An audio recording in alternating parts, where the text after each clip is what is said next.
Well, I'm happy to be here with y'all today.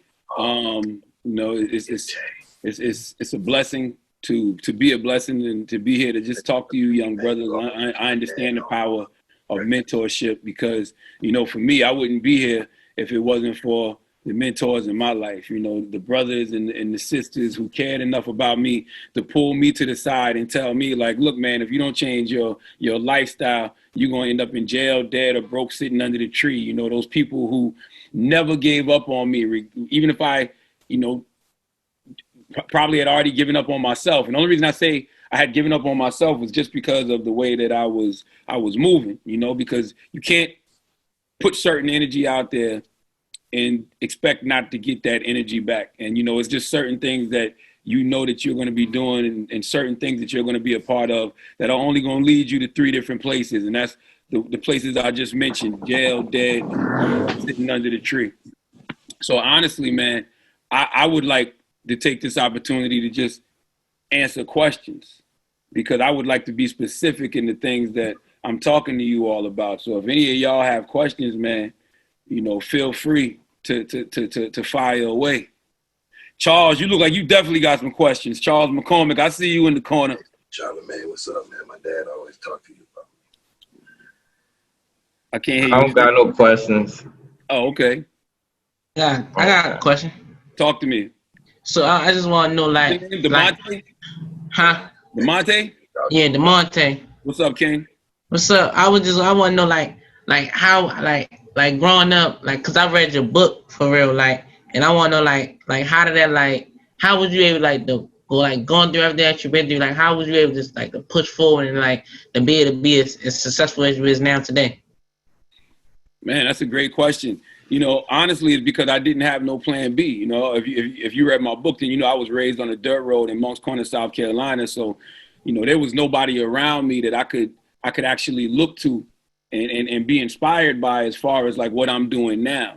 For me, it was all about just getting a great job, and that was cool too. Like, I actually wanted to work at UPS when I was young, just because I used to see my uncle working at UPS, and he had a nice house and a nice car, and that's what I wanted for myself.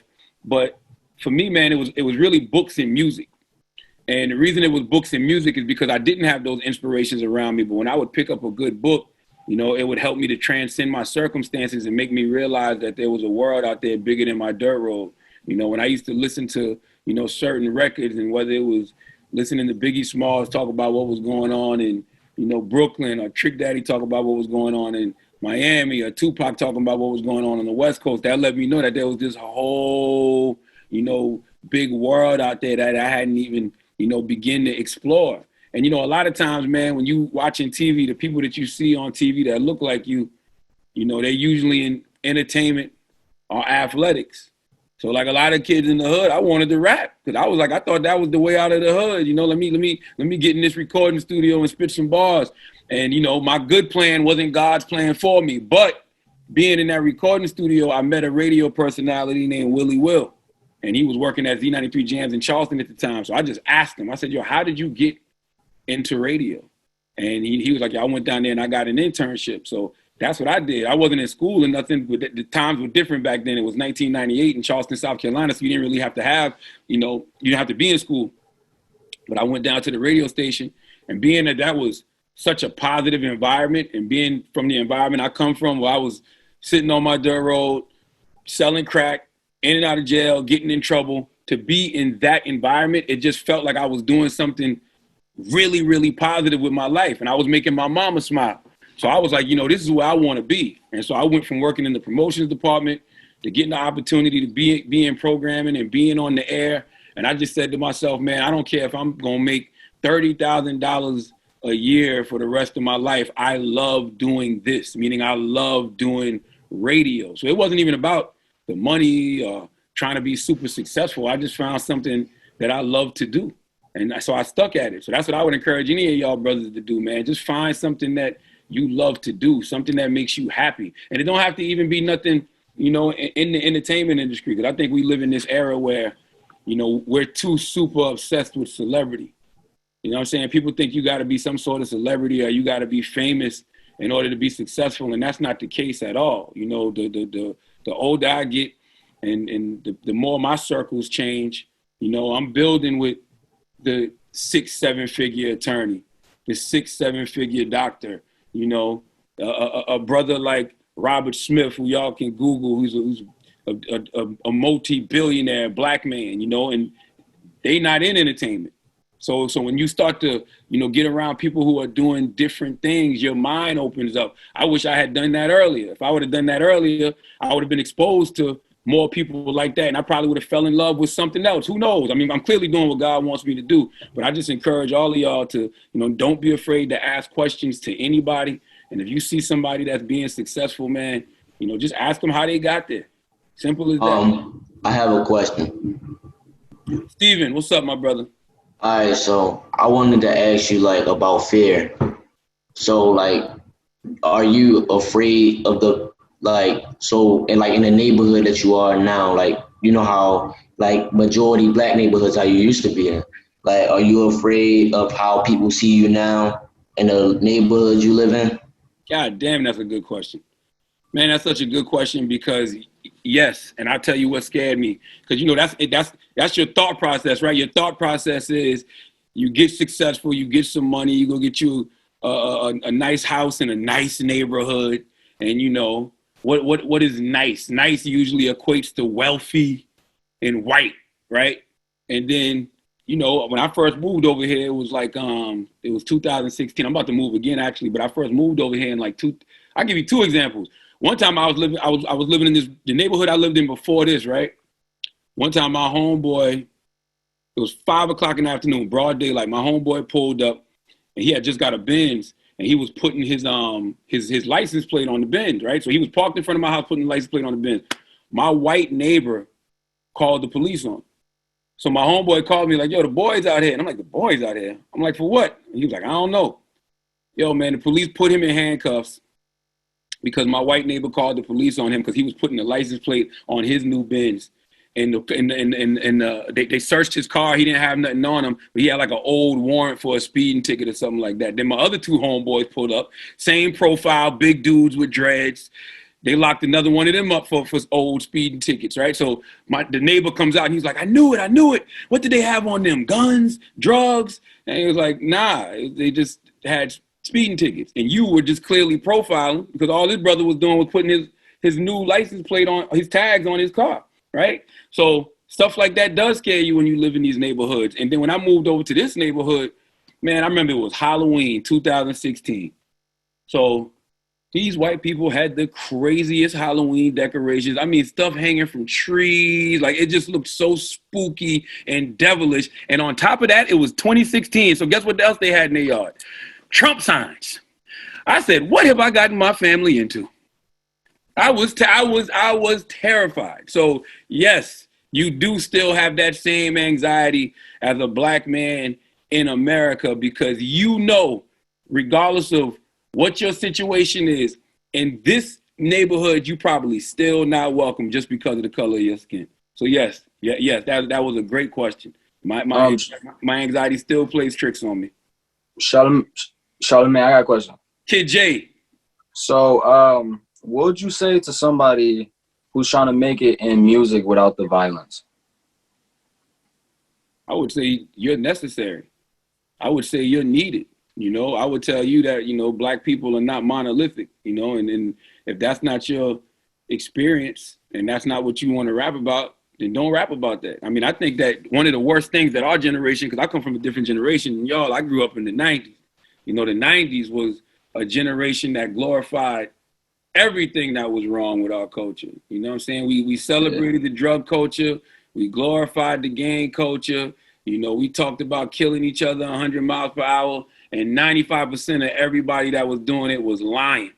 So all they was doing was misleading the youth, you know, and leading y'all to do a bunch of things that they weren't even doing. Because guess what? If they were really living that lifestyle that they were living, guess what they would be? In jail or dead. And the rappers that were really out there active doing that, sadly, a lot of them, you know, got taken away from us early. And even if they weren't active out there doing that, they got taken away from being a little bit too close to it. So I really appreciate the rappers of the last 10 years. You know, I appreciate the Kendrick Lamars, the J. Cole's, the Drakes, even though I used to clown Drake, you know what I mean? I appreciate him not being on that, you know? And when I did clown him, it was because he got on that for a little bit, talking about catching bodies and stuff. And I'm like, bro, that ain't you. Go take your bubble baths and with the lavender in it. That's beautiful. That mindfulness. I love lavender with bubble baths now.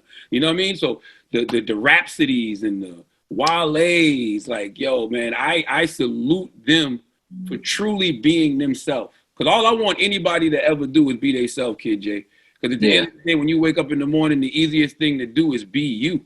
So if you want to wake up in the morning and talk about whatever you did that day, you can make that sound dope. You can make brushing your teeth sound dope if you're really nice with it. So violence, that's not even, that it's good that you don't have no violence in your music. That shouldn't even be part of your equation. Like, don't even get caught up in thinking that's what makes music good. No. If somebody's rapping about violence in their music and that's really their experience, that's what they've seen, that's what they've done, I don't have a problem with it, right? Especially if they're letting people know the consequences of their actions. But if you're just doing that because you're trying to sell some records, you're leading the youth wrong, and I got a real problem with that.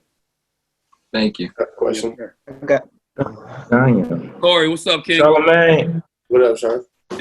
So I'm an aspiring artist, and one day I want to be an animator, so I can make a bunch of like black anime TV shows. Woo! And I really don't have a plan B. So I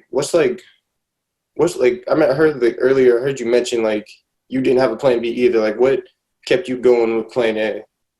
Because I loved my plan A. So how old are you? 17. You're 17 years old. Let me see, I started my internship in 1998, so I was like 19 going on 20. I knew I loved radio. Like, I knew I didn't want to do anything else. I knew this is what I wanted to give my all to. You know what I mean? So clearly, you at 17 know you want to be into the animation industry. Like what you just said just now, I don't even know if you know how profound what you just said was. Because literally, I'm on the phone, you know, because I got a couple of animated projects coming out, and there is such a need for that. Oh no, I'm gonna tell you something. I was listening to Kobe Bryant yesterday, God bless the dead, on Jay Shetty's podcast, because you know that's what Kobe got into. Kobe got into the children's books, and he wanted to work on animation, and he was talking about the lack of diversity in that field. You know, he was talking about the fact that they don't have not just black characters or diverse characters, but even black animators. So you're so needed in that environment. And the fact that you know that's what you want to do at 17 years old, sky's the limit for you, Corey, because you already found something that you love. All you got to do is just, you know, keep at it, you know, keep working towards whatever that dream is, whatever that goal is. And I already know that whatever opportunity you get at an animation studio before you build your own animation studio, you're going to love and appreciate it because you love animation. So I would tell you just to study, man. Study people like Lion Forge. You ever heard of Lion Forge? I haven't. Lion Forge is a black-owned animation company. They put out the Matthew Cherry. He just won an Oscar for I think it was called Hair Love. I'm not sure. I think it was called Hair Love. But if you look up that studio, Lion Hair Love, there you go. Somebody just said it. Jalen D. Bledsoe, Hair Love. If you look up Lion Forge, they're a black animation company. Dave Stewart's son, Dave Stewart is a black billionaire. His son runs the animation company. So that's somebody for you to study. You know, study people like my man Sanford Green, who's from South Carolina. He draws for Marvel. Study people like my man Kevin Griot. I'm gonna spell Kevin's last name because his last name is so wild to pronounce. I'm gonna spell it for you so you can write it down. Hold on one second. It's Kevin Grevious. You know, he created this character called Blue Marvel for Marvel, and he created this whole this movie franchise called The Underworld. So those are just some black people that you can study in that space, man, and hopefully they'll just continue to give the inspiration to you that you need. But I'm telling you, Corey, you're necessary and you're needed. You are going down the road less traveled. And I always tell people, man, It's true. That's the road you want to be on. You don't want to be on the road that everybody is on, because it's going to take longer for you to get where you want to go. You know, take the road less traveled, because what you're doing is not a lot of people on that road. I got you. Yes, sir. Thank you, bro. I have a question. Okay, I can't see you. Hold on. What's your name? Markel. Markel. What's up, King? I have a question. What advice would you give someone who said they were too afraid to pursue their dreams because they could fail?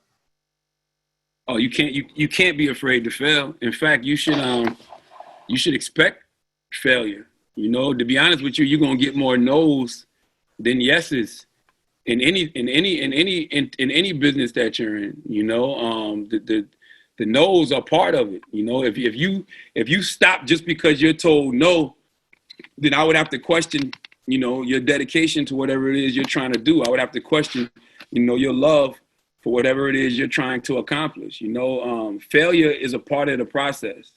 You know, Michael Jordan always says he didn't become Michael Jordan, you know, because of all the shots he made. He became Michael Jordan because of all the shots he missed. And I think that's what it is in life. Like, I've been fired from radio 4 times. Like, literally. I started off at a radio station called Z93 Jams in Charleston. I put my 2 weeks notice in there and went to work at a radio station called Hot 98.9 in Charleston. I got fired from Hot 98.9. I thought that was the end of my life because I didn't know anything except for Charleston, South Carolina. I didn't know you could go someplace else and do radio. So some people would consider that a failure. I didn't consider it a failure. I just considered it divine misdirection. That's what I call any failure in my life, divine misdirection. Because sometimes you be walking down a path and God will cause something to happen for you to go this way. Or God will cause something to happen for you to go that way. You just got to trust that that is the direction that you're supposed to go in. So I wouldn't look at anything, you know, as a failure. Just look at it as, you know, that's not what God had planned for you in that moment. But you cannot be afraid to try. You know what I'm saying? Shoot is shoot. You got to shoot, bro. You just have to. There's nobody in the history of basketball who has a perfect field goal percentage. Nobody. You're going to miss some shots. All you want to do in life is have a high field goal percentage. And even if you get a low field goal percentage, just make sure that one shot that went in, that was the shot that was supposed to go in and win you the game called life. So don't be afraid to try, Markel. I got a question. Okay. Go ahead, bro. First. Tianjay, what's up, King? So I want to know how, like, you deal with depression or, like, try not to deal with it. Because, like, in certain areas I go, it'd be like I feel good. And, like, I don't really think about being depressed. When I go back home, it's like it just hit me because when I was growing up, like, I ain't really grew up how the normal kid grew up. It was like, it was a real struggle for me. Like, some Christmases, like, I ain't had nothing under the tree or I'd go without. So I was like, I just got like a question, like how you deal with that. Like the question for Man, I'm going to tell you what my therapist tells me, man. Don't be afraid to feel your feelings. You know, a lot of times when you grow up in a certain environment, you know, they tell you to suppress your emotions. You know, they tell you to suppress your feelings because you know how it is. You can't look weak out. You can't look weak in the streets. You look weak in the streets, you fool. So a lot of times we put on that tough face and we stick our chests out because we just want to survive another day. But, man, at the age I am, and I would tell all y'all young brothers, don't be afraid to feel your feelings, man, because you will drive yourself crazy trying to suppress, you know, what you're actually feeling. Like, depression is a real thing. You know, it's just not a place that you want to stay in. You know, having anxiety is a real thing. You know, you just got to sometimes sit down and tell yourself, like, man, you know, these thoughts I'm having, these feelings I'm having, they're kind of irrational. You know, so let me take a few deep breaths and get back to center. And, you know, when you come from, like, when I go home to Moncks Corner, South Carolina, I get depressed sometimes too. You know why I get depressed? Because it's a lot of people that I grew up with who still doing the same things that I was doing when I was a kid. So now they 30-something years old, 40-something years old, and they really washed up. Like my dad said, broke, sitting under the tree, or in jail, or dead. And you'll have like survivor's remorse. And if you got a couple homeboys that got killed like I did, then you'll be thinking about that too. So that depression is natural, I think, man, especially when you are a black man in America. Like I've been depressed all week. You know why I was depressed? I was depressed because I had a homegirl commit suicide last Wednesday. You know what I mean? And it's just like, damn, that's my peoples, like somebody I talk to every other day. And I knew she was going through things. You know, we had sent, you know, a welfare check to her crib at one time, but the police wouldn't even go because they were like, she's not in no imminent danger. And I'm just like, yo, you're just gonna wait till something happens to her? And now look, a few months later, she's no longer with us. So it's just like, that happens, but then the world keeps moving. You know, I still got to get up and I still got to go to work, and I still got to take care of my 3 daughters, and I still got to, you know, just be a public servant and, you know, provide, you know, services to the public. So I got to be allowed to feel all that. I'm not trying to just sit around and act like I'm not feeling a way. So I would tell you, man, don't be afraid to feel your feels, and just know that there's resources out there to help you with that. Like, you can go sit down and talk to a therapist. You can talk to a counselor. You can talk to, you know, just a mentor. Like, pick up the phone sometime and be like, bro, I'm not okay right now. Cause it's okay to not be okay. Don't hold none of that in. Yeah, but like, yeah, I got a few people like that I can talk to. There's like certain areas for real. Like, I don't be with them 24/7. That's why I like. You got a smartphone. Yeah. You can do teletherapy. You can pick up the phone and call somebody. Like, I would have much rather my homegirl picked up the phone and called me in that moment, as opposed to, you know, maybe letting a temporary feeling cause her to make a permanent decision, you know. And that's what I would tell any of y'all. Don't let a temporary feeling cause you to make a permanent decision. You know what I mean? We all each other's tribe at the end of the day. Like, we really do got to look at each other all as family. I don't want anybody to ever think that they're alone. You cannot be alone in a world where it's 340 million people in the country that you're in. Like, there has to be somebody, you know, you can reach out to. And like I said, just dump it all out. Like, just express it. Like, don't be afraid. Don't take it to social media. Because you get on social media and you be like, yo, I'm not feeling well today. Next thing you know, you got 100 people telling you to kill yourself. Like, no, man, that's not it. You want people to give you positive reinforcement. You know what I mean? Positive affirmations. Because I promise you, whatever you're going through, Tiandre, trouble does not last always. I know that's one of the most cliche things to say, but I have learned in my life, in all the years that I've been alive, everything that I thought was the end of the world wasn't even remotely close to being the end of the world. It was just, you know, God pushing me a little bit more. God making my muscles stronger. You know, when you get in that gym and you working out, you start going up in weight because, you know, it makes your muscles stronger. And that's what life is sometimes. Sometimes as you get older, it's going to be a little bit more put on you. It's going to be a little bit more put on your shoulders because you're getting stronger and stronger and don't even realize it.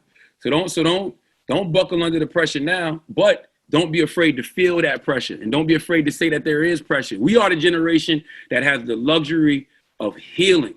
Our parents didn't have that. Our fathers, our uncles, our moms, our aunts, our grandmas, grandfathers, they were just too busy trying to survive, to keep food on the table and keep a roof over our head.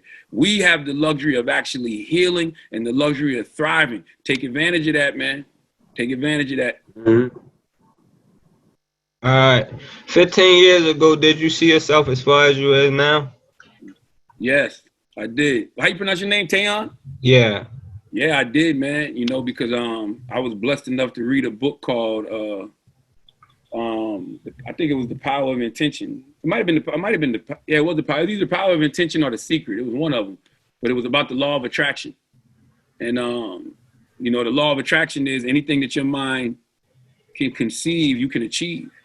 Right. And so it's just like, you know, me, I was a person that was in the street doing so much negative stuff that when I actually did change my lifestyle, like my father told me to, I made it my business. I was intentional about constantly keeping positive thoughts in my head. Like, right. For real. I mean, I don't care if it was singing Lion King, Hakuna Matata, you know, don't worry, be happy. Like, I made sure that I kept positive thoughts in my head, and I started writing down my long-term goals and my short-term goals. That was actually something I started doing in jail.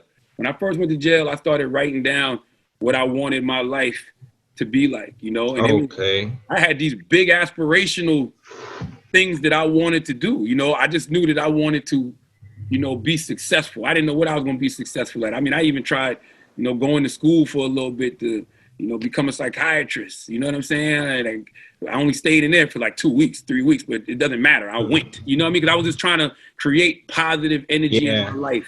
And when I was studying the 5% teachings of Islam, they have this acronym for peace that says positive energy activates constant elevation. So I was just always trying to create this positive energy in my life. I knew as long as I had positive energy in my life, I would constantly elevate. And so, yeah, when I finally did get that internship, man, I remember sitting in the radio station and I said, if I'm going to be in radio, I want to be like those guys, meaning like I wanted to be like, you know, the Doug Bankses and the Tom Joyners and, you know, the Wendy Williams and Angie Martinez, like the big boys, Sway, Big Tigger, like those were the big jocks at the time, you know? And so I wanted to be on that level. So I did have my mind set to be that. So I would encourage each and every one of y'all, whatever it is that you want to do, man, create a vision board and put what you want to do on that vision board. Put the things that you want to acquire, not even just superficial things. Like if it's people that you admire because of the way they carry themselves, put them on your vision board and say, man, I aspire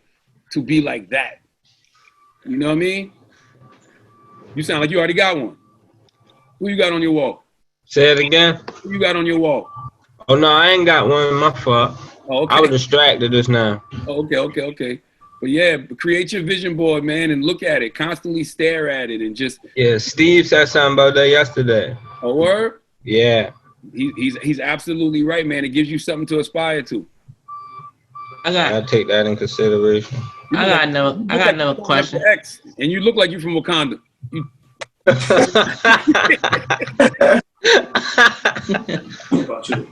About your pain. What's good, DeMonte? I got another question. I want to know, like actually, like, know, like your childhood for real, like one of the darkest times. Like, what would you tell, like now today? What would you tell that version of you? Same thing I just told y'all, man. Trouble don't last always. You know, like literally those times where you think you at the very bottom. Those times where you think, man, this might be it. Like when you feel those walls closing in on you, it's just like, nah, that's just another chapter in your book. Literally, I got 2 books now. I got two New York Times bestsellers. Because literally every single experience I've ever been in my life, whether it's so-called good, so-called bad, I just learned from, you know, and being that I learned from it, I use that as lessons for y'all, you know, because I was always taught that a smart person learns from their own mistakes. A wise person learns from the mistakes of others. You know, like Jay-Z said. Jay-Z once said, Hov did that, so hopefully you don't have to go through that. See, I'm not the type of person, I don't have to put my hand on the stove to know that it's hot. If you tell me that stove is hot and you've already put your hand on it and burnt your hand, I'm gonna trust you. I don't have to go through that. And I think that that's what I'm here for. And I think that's what any elder is here for. Anybody that's older, you know, than the person he's talking to. I'm here to share my experiences to help you not make those mistakes, you know, or to give you the game to get on the right path. So that's what I would tell you, man. Anything that y'all going through right now, trust me, it's just going to be chapters in your book at the end of the day. And it's just going to be something you use in the future to raise up the next generation. Because you know, I'm from Baltimore, and like growing up in Baltimore, like times like stuff get hard, and like it's hard to like to cope with it and shake it. Like last year I lost 10 childhood friends like within a year. Like guys that I used to like stay over their house and stuff, and it still bothers me, and it's like hard to shake it. Like I think you should be. I don't even know. I think you should be saying to yourself, I lost 10 childhood friends, but I'm still here. So that means I must be here for a reason. You know what I mean? Like I lost 10 childhood friends, but I'm still here. So God clearly has a bigger purpose for me.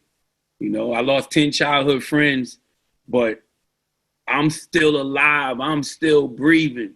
As long as you still breathing, you know, you still got a chance. As long as you still breathing, you still got a chance to achieve something in life. So I wouldn't look at it. I hope you're not looking at that and saying, yo, I'm next. Nah, you should be looking at that and saying, I'm still here for a real reason. So I got to represent for them. I got to represent for my 10 childhood friends who didn't make it. That would be my mentality. That would be my mindset.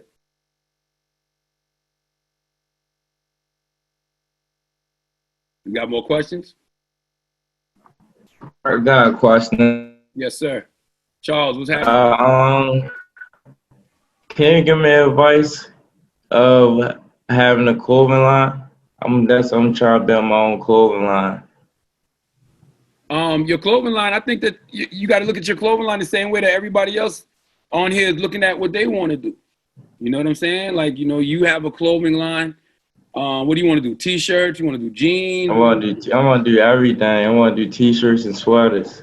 I would study the people that came before me. I would study all clothing designers. You know, I mean, you got a long list of people that you can study. You can start with the Carl Kanais. You know, you can, you know, look at people like Dapper Dan. You can look at guys like now, like my man Don Harrell, who has a line called Art Meets Chaos. Don is actually on his third line. Don used to have academics, then he had PRPS.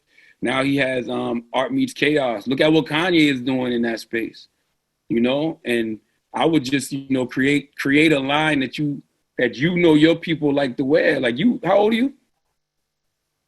I'm 18. I just graduated. All right, so you 18, so you know what 18-year-olds are into. You know what 18-year-olds like to wear. So, you know, create a line that is representative of the generation that you come from. You know, but I would start the way FUBU started. FUBU started just selling T-shirts.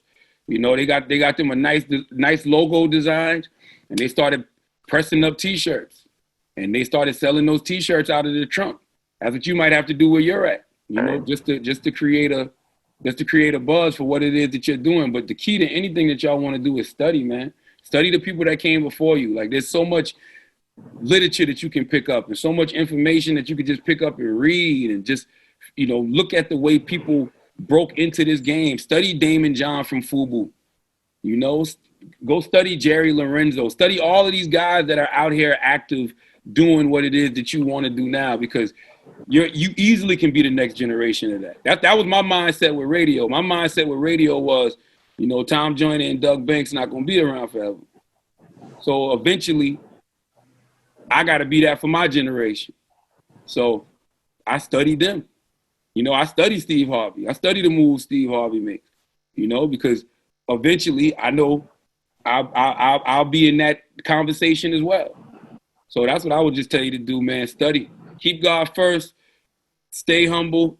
Keep working. And under that working is studying. Studying is part of the work. I got 2 questions for you. Yes, sir. What's your name? I got 2 more questions for you. Oh, okay. My name on. But my first question, what made you change your name to Charlamagne? Man, I'm gonna be honest with you, man. When I was in Moncks Corner, South Carolina, when I was selling crack, Moncks Corner is a small town, right? So Moncks Corner, at the time when I was growing up in Moncks Corner, the population was like 7,000 people. Now it's about 10,000. But back then it was like 7,000. So I came from a small town. And it was one of them small towns to where, you know, they look at you and they say, oh, you Larry's son. Oh, you Julie's son. So I used to be on the block with a hoodie on, trying to cover my face. Because I know them same crackheads that was coming to buy crack would be judging me and would judge my parents and go and tell my parents I was selling even though they was buying. That's just how it is, right? So I would always be covering up, and I would say my name was Charles or Charlie. So they would come around and be like, yo, where Charles? Where Charlie at? And then when I was in night school, because I got kicked out of 2 high schools. So when I was in night school, you know, getting my diploma, I was reading in a history book and I saw the name Charlamagne. And Charlamagne was French for Charles the Great. And I literally just looked at it and was like, yo, that sounds dope. That sounds cool. I'm going to start calling myself Charlamagne. Now, mind you, I'm 17. I'm in high school. I'm in night school. So I'm like, I'm going to start calling myself Charlamagne. So it was just one of those things that stuck. Like literally just because me calling myself Charles and reading it in that history book and Charlamagne being French for Charles the Great, I just started calling myself Charlamagne, and it stuck. And it really don't even make no sense now, because when I started studying the 5% teachings and, you know, learning that the black man is God, I started calling myself Charlamagne the God, but Charlamagne already means Charles the Great. So it's like Charles the Great, the God. So honestly, I wasn't in my right mind, man. I was smoking weed. I ain't had my head all together. That's what happens when you make them kind of decisions at 17 years old. Luckily for me, thank God, it looks good on a billboard, you know. But if you notice, I be introducing myself as my first name now, Leonard, because nobody in my life calling me no damn Charlamagne. My wife don't call me no damn Charlamagne. My mama don't call me no Charlamagne. All my close friends don't call me no damn Charlamagne.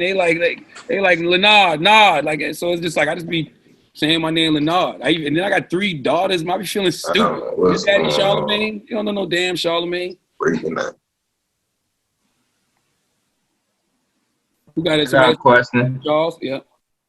What you think about the NBA? It's off topic, but what you think about the NBA? About what's going on right now?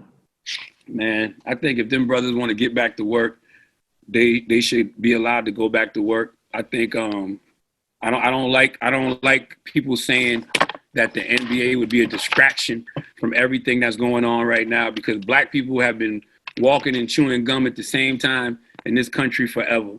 And during the civil rights movement, there was professional sports being played. And there's always been athlete activism. And there's always been protests through sports. Like some of the greatest social justice movements of all time, you know, social justice images happened in the sports world, whether it was, you know, John Carlos and Tommy Smith at the Olympics with their fist up. You know, I can't remember exactly the year. I don't know if that was 64 or 68, but it was up there with their fist up, you know, or whether it was, you know, Muhammad Ali being a boxer and being away from boxing for 3 years and taking a stand saying, I'm not going to fight in the Vietnam War, you know, and more recently, Colin Kaepernick taking a knee. Like that is the biggest symbol of social justice that we have out here today. Everybody's taking a knee. And we want Colin to get back in the league. So I don't know how we're going to sit here and tell NBA players, no, you shouldn't go back. It's a distraction. But then at the other side of our mouth, we love to see Colin back in the NFL. It don't make any sense to me. I think that we can do both. And I think those brothers can go in the NBA and continue to highlight the movement. Like you think about one of the pictures that they were posting over the past 3 weeks. It's LeBron James wearing the I Can't Breathe shirt that he got made when Eric Garner passed away. You know, not when he got passed away, when he got murdered. So it's just like, yo, we act like we can't do both. Like, it's not going to be a distraction. Why would it be a distraction when we have been doing that our whole life? Not to mention, NBA players ain't on the front lines when it comes to getting legislation changed, and NBA players aren't on the front line when it comes to leading protests. Like, let LeBron James do what he does, and let Tamika Mallory do what she does, and everybody support each other. Right. Like, I don't understand that logic. I really don't get it. Why they say that'll be a distraction? It's weird to me. Hey, guys, we got time. Guys, we got time for one more question, and then Charlamagne, you can give your closing remarks. Okay. Kid Hey, J.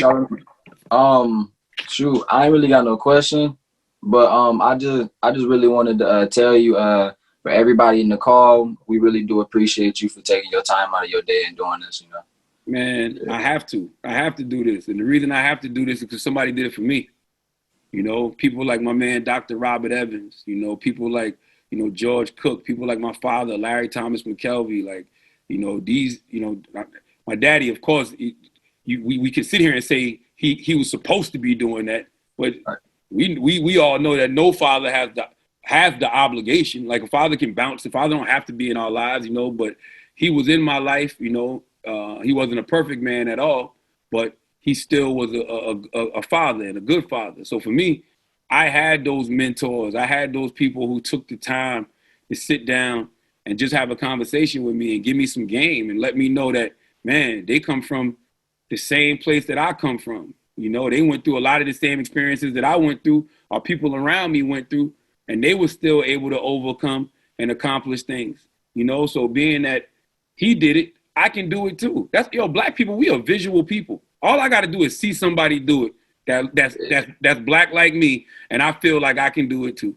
So it's my duty. It's my God-given divine duty to come here and kick it with y'all brothers. And I honestly wish that I could do more of it, you know, because y'all are the next generation. Y'all are the future. I'm not going to be the guy that's sitting around complaining about what these kids is doing if I'm not out here on the front line talking to these young men.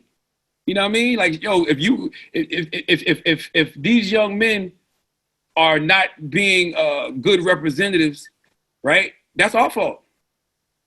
Because we didn't pour into y'all enough. I look at that next generation and I look at y'all and I say, man, y'all a reflection of us. If we see y'all going down the wrong path and we don't intervene and pull y'all to the side, we didn't do our jobs.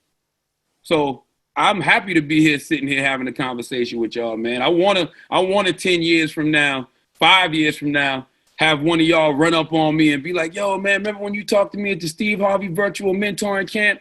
You know, now I'm working at this animation company. Now I got my this multi-billion-dollar clothing line. Yo, Kid J, I'm a successful rapper that didn't rap about violence. Like, yo, all of that, that's what does it for me. That's what makes me feel good, you know, because at the end of the day, man, you know, your true purpose in life is service to others. That's all we're all here to do. Serve other people.